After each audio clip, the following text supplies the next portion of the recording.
I have two words for Let's Fish Hooked On. Let's not. As I've always said throughout my years of playing video games, it must be very difficult to make a good fishing game. Let's Fish Hooked On does not make a good attempt at disproving that. Upon startup, you run through the very vague, unclear tutorial. You basically have to learn for yourself unless you want to try and understand what the tutorial is trying to communicate to you. After you've got all that squared away, you can jump into the World Tour mode. You have a choice of 4 playable characters, all with certain skills. There's a story here for you to follow, though it's pretty uninteresting, cheesy, and forced. In the World Tour, you can look at what matches are open in your class. From here, you play and work your way up to better classes, earning better lures and skills. Each match has varying requirements to mix it up. For the most part, there is a lot to do here, and it offers a lot to the player. Fishing in general is easily the worst part of the game. You're very restricted in where you can go and where you can cast. There's a small view from your boat, and you can only go left or right.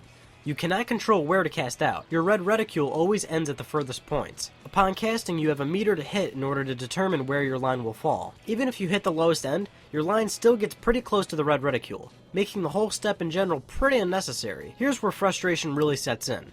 Actually catching fish. Once your line is cast, you get a view of your lure in the water. From here you can control it and move it slightly to entice fish. There's an extremely small amount of fish, and nearly every time you cast out, chances are you won't be near any fish. Moving your lure never helps. If you try and recast in the same area for a better chance at landing near a fish, forget that idea. Once you recast, fish locations reset in the water. Every time you cast out, you're taking a gamble. If you aren't even remotely close to a fish, there's no way you're going to catch it. If you happen to entice a fish, the Hooked On minigame begins. Once a fish bites on your lure, you start doing on-screen touch gestures. You have to get every touch prompt right to tire the fish out. Once the fish calms down, you can start reeling it in. If you reel it in while it still has energy, you run the risk of snapping your line and losing your lure. This is fun for the first few times, until you start to notice a few things. Considering nearly everything in the game is time-based, you aren't given much time for anything. If you hook on a fish and are in the middle of fighting with it, and the time runs out, the game ends anyway. So what you've got in total is very enclosed gameplay where you have very little influence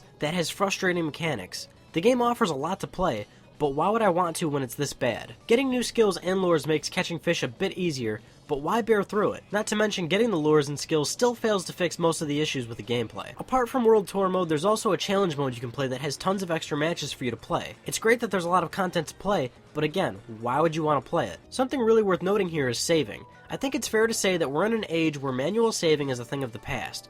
Auto-saving is basically existent in all games. If you forget to save, you'll lose your progress. It's just a little silly to me that this common feature isn't here. Let's not forget the game's performance in general.